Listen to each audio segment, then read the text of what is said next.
రాష్ట్రంలో బాధుడు ఇంకా బలంగా కొనసాగుతూ ఉంది.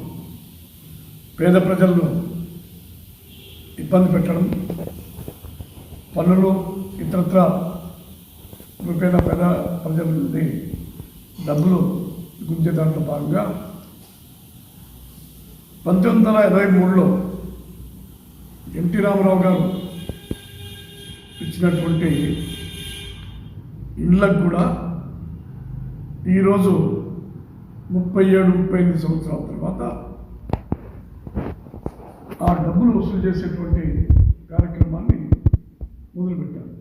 దాదాపు 38-40 సంవత్సరాల కిందట ఇచ్చినటువంటి హౌసింగ్ రుణాలను ఇప్పుడు వసూలు చేస్తానికి మొదలుపెట్టి 47 లక్షల మంది పేద ప్రజల ఆదాయ వనరులను లాగేదానికి ప్రయత్నం చేస్తున్నారు. 10,000 కోట్లు. 47 లక్షల మంది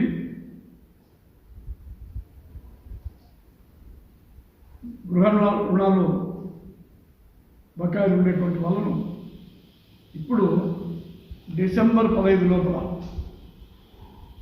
కట్టాలని చెప్పి, ఆ విధంగా వసూలు చేస్తే 10,000 కోట్లు వస్తుందని చెప్పి, దివాలా తీసిన ఆర్థిక పరిస్థితి నుంచి కొంతైనా కూడా బయటపడాలని చెప్పి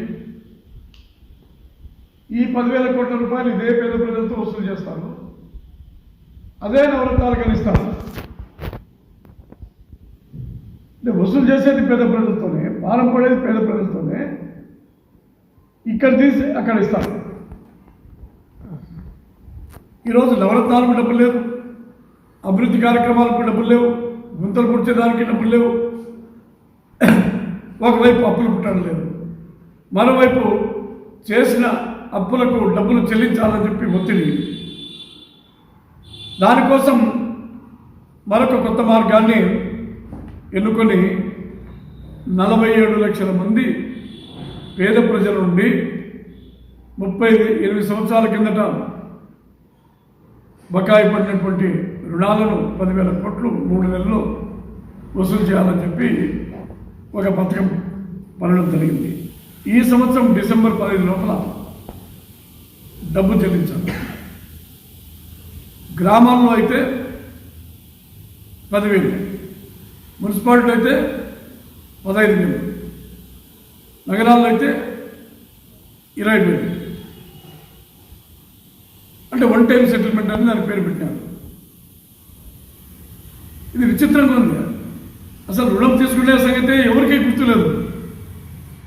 3 దశాబ్దాల పైన వాళ్ళ మనుషులు ఉన్నారో లేదో తెలియదు, వాళ్ళ కొడుకులు ఉన్నారో లేదో తెలియదు, వాళ్ళ కుటుంబ సభ్యులు కూడా చాలామంది చనిపోయింటారు. ఈరోజు అటువంటి వాళ్ళ దగ్గర నుంచి డబ్బులు వసూలు చేస్తానికి ప్రయత్నం చేస్తున్నారు. 10,000 రూపాయలు గ్రామాల్లో.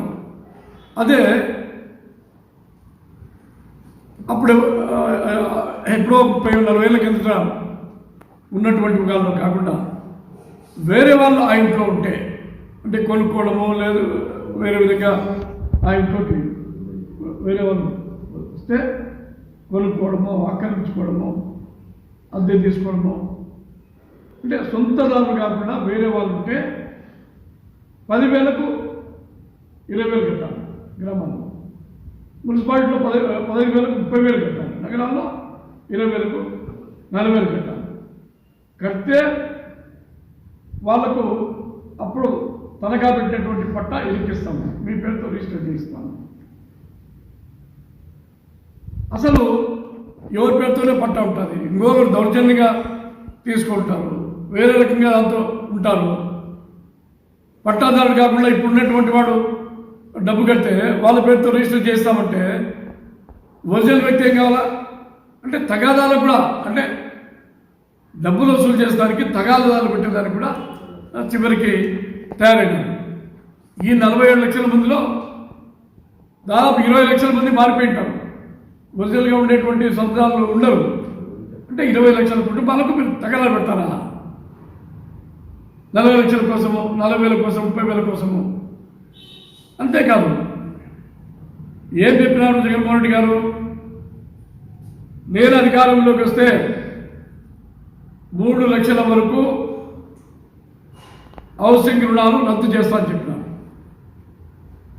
రద్దు చేయకపోగా 4 దశాబ్దాల కిందటి కూడా ఈరోజు వసూలు చేస్తున్నారు. నేను అధికారంలోకి వస్తే 5 లక్షలతో ఇల్లు కట్టించిస్తా అన్నాడు. ప్రభుత్వమే ఇల్లు కట్టించి ఇస్తామని చెప్పినారు. ఏమైనా ఆ మాటలు అని చెప్పి అడుగుతున్నాం. అంతేకాకుండా తెలుగుదేశం ప్రభుత్వంలో 2,02,25,000 మేము సబ్సిడీ ఇచ్చాం ఇళ్ళ. ఇప్పుడు ఈ ప్రభుత్వం ఇస్తాడనేది 1,05,000. ఇప్పుడు తెలుగుదేశం ప్రభుత్వంలోకి ఇప్పటికీ గృహ నిర్మాణం ఏం పెరిగిపోయిందే లేదా? ఇసుక పెరిగిపోయినాయి, సిమెంటు, స్టీలు, లేబర్ అన్నీ పెరిగిపోయినాయి. అన్నీ పెరిగిపోయినప్పుడు నిర్మాణం ఏం డబల్ అవుతా ఉంటే ఈ 2,25,000 4 లక్షలు కనీసం 3 లక్షలు చేయాల్సింది మోనిచ్చి ఆయన అన్ని రోజుల కిందట 7 నెలల కిందట 2,25,000 ఇస్తే ఈరోజు డబల్ అయిన తర్వాత 1,50,000 డబ్బులు ఇస్తామని చెప్తారు. ఈ 1,50,000లో 1,50,000 కేంద్ర ప్రభుత్వాన్ని ఉంటుంది. అది కూడా ఈయనది కాదు. ఈయనదేంటిది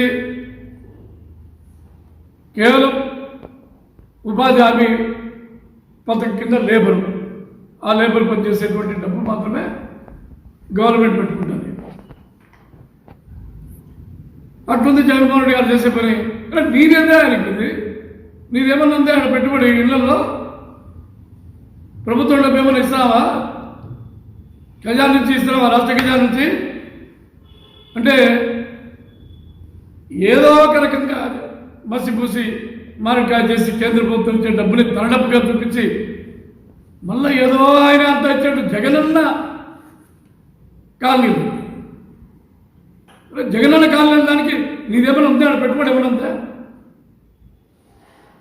అంటే విచిత్రమైనటువంటి పరిస్థితి. ఈరోజు గృహ నిర్మాణ వ్యవస్థ అంతా నాశనం చేసి పెట్టారు.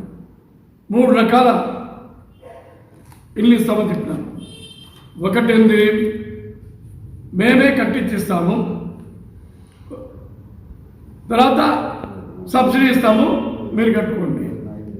3వది మెటీరియల్ ఇస్తాము, సబ్సిడీ డబ్బుకు బదులు మేము మెటీరియల్ ఇస్తాం, మీరు కట్టుకోండి. లక్షల మంది మేము కట్టుకోలేము, మీరు కట్టిస్తామన్నారు కదా, మీరే కట్టించి ఏమని చెప్తే ఈరోజు వాలంటీర్లు ఇల్లు వెళ్ళిపోయి అట్లా కాదు, గవర్నమెంటే కట్టించేదానికి కాదు, మీరే కట్టుకోండి, దాని కింద రాసియండి రాతమూలకంగా అని చెప్పి వాలంటీర్లు పోయి వాళ్ళను ఒత్తిడి చేస్తున్నారు. ఈ విధంగా చేయకపోతే రేషన్ కార్డు పోతుందో పెన్షన్ పోతుందని కూడా కొంతమంది చెప్తారు. అంటే అప్పుడు ఆర్భాటంగా 5 లక్షలతో ఇల్లు కట్టిస్తామని చెప్పి ఈరోజు కూడా మీకు సెంటు స్థలం ఇస్తాం, మేమే ఇల్లు కట్టిస్తామని చెప్పి సెంటు స్థలం 5-6 కిలోమీటర్లు 8 కిలోమీటర్ల దూరంలో పనికిరాని ఇస్తారు. ఇప్పుడు ఈరోజు లగ్నాలను మీరే కట్టుకోండి అంటున్నారు. ఏంటి పరిస్థితి? ఎందుకు వచ్చింది? అసలు గృహ నిర్మాణ వ్యవస్థ అంతా కూడా సర్వనాశనం అయిపోయింది. ఈ పొద్దుటూరు పట్టణంలో పేదలందరికీ 2 సెంట్ల స్థలంలో నా సొంత నిధులతో ఇల్లు కట్టిస్తానని చెప్పినాడు. ఆడ ఒకటి ఇల్లు కట్టి ప్రదర్శన పెట్టాడు రామేశ్వరంలో. రాచమల్లి ప్రసాద్ రెడ్డి నువ్వేమైనావు? మీ నాయకుడు జగన్మోహన్ రెడ్డి ఏమైనాడు? ఎందుకు ఇన్ని అబద్ధాలు చెప్పాలా? చేతగాని ఇప్పుడు ఇన్ని హామీలు ఎందుకు ఇవ్వాలా? టిడ్కో రుణాలన్నీ కూడా 3 లక్షల వరకు రద్దు చేస్తామని జగన్మోహన్ రెడ్డి చెప్పినాడు. టిడ్కో రుణాలు ఎప్పుడు వచ్చినాయి? ఇప్పుడు వచ్చినాయి, ఈ మధ్యకాలం వచ్చాయి. అవి రద్దు, ఈ చంద్రబాబు నాయుడు గారు ఈ మధ్యకాలంలో వచ్చినటువంటి రుణాలు రద్దు చేస్తారని చెప్పి, రూపాయి డబ్బు లేకుండా సొంతమైన ప్రభుత్వం ఇల్లు కట్టాలని చెప్పి అది వదిలిపెట్టి పారేసి 40 ఏళ్ళ కింద 35 ఏళ్ళ కిందట ఉండేటువంటి రుణాలు కూడా వసూలు చేస్తానికి ఈరోజు పాల్గొమైనాడు. ఈరోజు సెంటు స్థలం ఇచ్చారు, గవర్నమెంట్ సెంటు స్థలం ఇచ్చింది. పిచ్చిక కూడా బాధ తయారైంది. దాంతో పోయి ఎవరైనా ఇల్లు కట్టుకునే పరిస్థితి ఉందా? సంసారం చేసే పరిస్థితి ఉందా? కాబట్టి ఒకటే చెప్తున్నాం, ఈరోజు ఏం చెప్తున్నారు, మీరు డబ్బులు కట్టండి 1 టైం సెటిల్మెంట్ కింద, మా దగ్గర ఉండే పట్టాలు వినిపిస్తాము, రిజిస్ట్రేషన్ చేసిస్తామని చెప్తున్నారు. మేము ఒకటే డిమాండ్ చేస్తున్నాం, మీరు పాదయాత్రలో కానీ లేకపోతే ప్రమాణ స్వీకారం సందర్భంలో కానీ ఇక్కడ నాచపల్లి ప్రసాద్ రెడ్డి కానీ మీరు చెప్పిన మాట ప్రకారం ఆవశ్యక రుణాలని రద్దు చేయాల్సిందే, 5 లక్షలతో ఇల్లు కట్టియాల్సిందే, 2 సెంట్లు స్థలం ఇవ్వాల్సిందే. ఈ రద్దు చేసి వెంటనే వాళ్ళకు రిజిస్ట్రేషన్ కూడా అన్కండిషన్ గా చేయించాలి. ఆ విధంగా చెయ్యాలా, మోసాలు చేయొద్దు, ఇళ్ళ విషయంలో పేదలు నాశనం చేయొద్దు, వాళ్ళు ఇబ్బంది పెట్టద్దని చెప్పి డిమాండ్ చేస్తున్నాం.